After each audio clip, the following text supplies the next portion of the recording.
परम है या नहीं, हमारा गुरु क्या कर सकता है, उसके पास कुछ है या नहीं, ऐसा लोगों के मन में विचार रहता है। उसी के हिसाब से वो निर्धारण करते हैं और उसी के हिसाब से अपनी श्रद्धा भाव प्रकट करते हैं। ये तो स्वार्थ हो गया। ये स्वार्थवश आप गुरु की सेवा भक्ति करते हैं तो उसका लाभ आपको नहीं मिलेगा। गुरु और भगवान को जानने में समय व्यर्थ मत करो, उसमें कुछ आपको मिलेगा नहीं। अगर मिलेगा तो मानने में। अगर आप भगवान को, गुरु को मान लोगे तो आपको अवश्य प्राप्ति होगी। सदगुरु के वचन आपकी जिंदगी को बदल देंगे, ऐसा शास्त्रों में लिखा है। ऐसी कई कथाएं हैं कि गुरु के वचनों से, गुरु के वाक्यों से, गुरु के मंत्रों से जीवन का भाग्य मार्ग ही बदल गया। इसका एक वृत्तांत मैं आपको सुनाता हूँ। एक नगर में एक राजा थे, बड़े न्यायप्रिय, दयालु और धर्मात्मा थे। दरबार लगा हुआ था, राजा सिंहासन पर बैठे थे, सभी की समस्याएं सुन रहे थे। उसी समय दरबार में एक अघोरी संत आया। राजा ने उठकर प्रणाम किया, वंदना की और उससे आने का कारण पूछा कि हे साधु, आपको क्या चाहिए। वह सन्यासी बोला कि हे राजा, मैं 4-5 दिन से लगातार पैदल चलकर आ रहा हूं, तो मुझे विश्राम के लिए जगह चाहिए।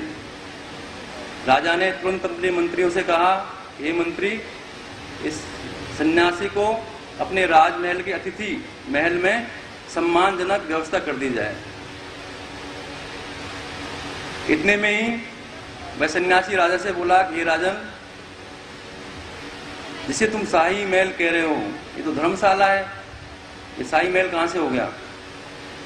राजा चकित हो गए कि धर्मशाला कैसे, ये तो मेरा महल है। तो साधु बोला राजा से कि हे राजा, इस महल, तुम्हारे महल को किसने बनवाया। तो राजा बोले कि हे सन्यासी, इस महल का निर्माण मेरे दादा के दादा ने किया। तो कितनी पीढ़ी हो गई। बोले 6 पीढ़ी हो गई। और आपके बाद इसका मालिक कौन होगा, कि इसके बाद मेरा बेटा मालिक होगा। तो सन्यासी बोला, जहां रोज यात्री बदलते हैं, जिसका कोई एक मालिक नहीं है, मालिक रोज बदलते हैं, वो तुम्हारा शाही महल कैसे हो गया। ये धर्मशाला है, सराय है। उसने कहा कि हे राजा, तू याद रख, इस जीवन में, जीवन की यात्रा में तू अकेला ही आया है और अकेला ही जाएगा। इसलिए ये राजमहल नहीं है, ये धर्मशाला है, सराय है।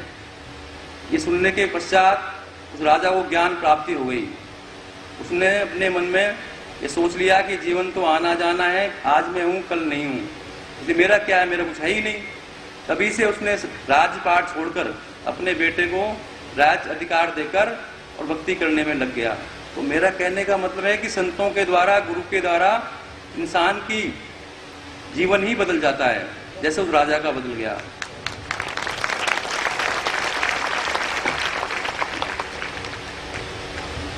भगवान को, उस परमात्मा को गुरु की कृपा से ही प्राप्त किया जा सकता है।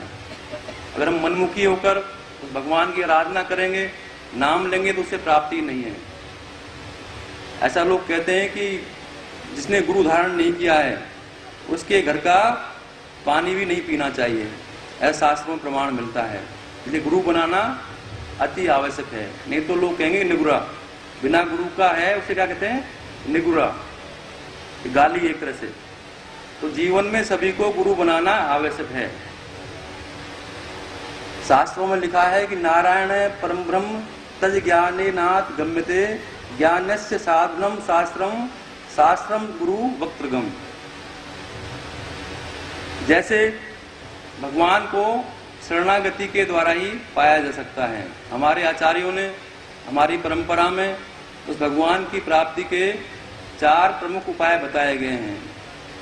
कर्म योग, ज्ञान योग, भक्ति योग और शरणागति।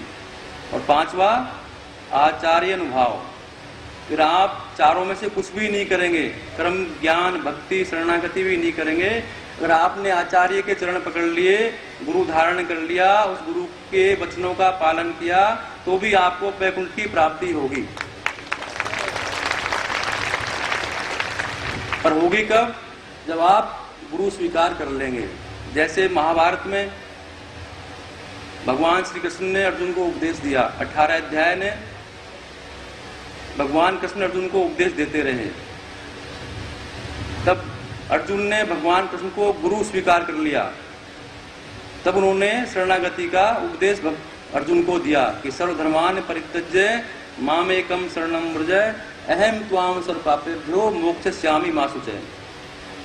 कि सभी धर्मों को छोड़कर, सभी उपायों को छोड़कर तू मेरी शरण में आ जा, मैं तेरे सारे पापों को नष्ट करके तुझे अभय प्रदान करूंगा, तू चिंता नहीं कर।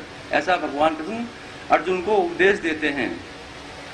गुरु एक तरह से भगवान के प्रतिनिधि के रूप में होते हैं।